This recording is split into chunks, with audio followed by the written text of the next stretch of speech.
आज 1 जनवरी है, यानी न्यू ईयर 2026 की अब शुरुआत हो गई है। 1 जनवरी की शुरुआत देश में कई बड़े बदलावों के साथ हुई, जिनका असर हर घर हर जेब पर देखने को मिल रहा है। इन चेंज से आपकी रसोई का बजट बदल सकता है, तो वहीं कार खरीदना भी महंगा पड़ने वाला है। इसके अलावा केंद्रीय कर्मचारियों से लेकर पैन कार्ड होल्डर तक के नियम बदल चुके हैं। आइए ऐसे ही कई अहम बदलाव के बारे में जानते हैं।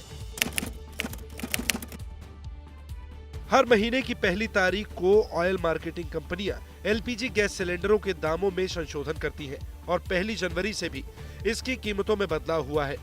बीते कुछ समय में जहां 19 किलोग्राम वाले कमर्शियल एलपीजी सिलेंडर की कीमतों में घटने बढ़ने की सिलसिला जारी रहा, वहीं 14 किलोग्राम वाले घरेलू गैस सिलेंडर का प्राइस यथावत बना हुआ है। नया इनकम टैक्स एक्ट 2025 1 जनवरी 2026 से पूरी तरह से लागू नहीं किया जाएगा, लेकिन सरकार जनवरी तक नए आईटीआर टैक्स रिटर्न फॉर्म और नियमों को नोटिफाई करेगी, जो 1 अप्रैल 2026 यानी फाइनेंशियल ईयर 2026-27 से लागू होगा। ये पुराने टैक्स कानून इनकम टैक्स एक्ट 1961 की जगह लेगा।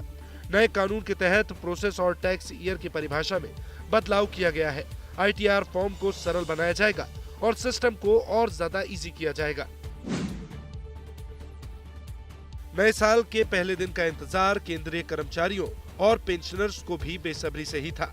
बता दें कि 31 दिसंबर 2025 तक प्रभावी 7वें वेतन आयोग का कल आखिरी दिन था।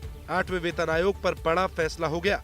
हालांकि बढ़ी हुई सैलरी पेंशन का लाभ मिलने में अभी कर्मचारियों और पेंशनरों को इंतजार करना होगा। 8th पे कमीशन के तहत कर्मचारियों को सैलरी और पेंशन 1 जनवरी 2026 से जोड़कर दी जाएगी।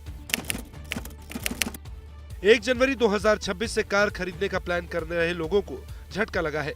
देश की कई प्रमुख ऑटोमोबाइल कंपनियों ने अपनी गाड़ियों की कीमत बढ़ाने का फैसला किया है, जिसमें Nissan, BMW, JSW, MG motor, Renault और एथर एनर्जी ने वाहनों के दामों में 3000 से 3% तक की बढ़ोतरी करने का ऐलान किया है। इसके अलावा टाटा मोटर्स और होंडा जैसी कंपनियों ने भी प्राइस हाइक के संकेत दिए हैं। 1 जनवरी से होने वाले अन्य फाइनेंशियल चेंज की बात करें तो बैंक, यूपीआई और डिजिटल पेमेंट के नियम को और सख्त किया गया है। इसके अलावा फ्रॉड के मामलों पर लगाम लगाने के लिए सिम वेरिफिकेशन के नियम और ज्यादा कड़े होंगे।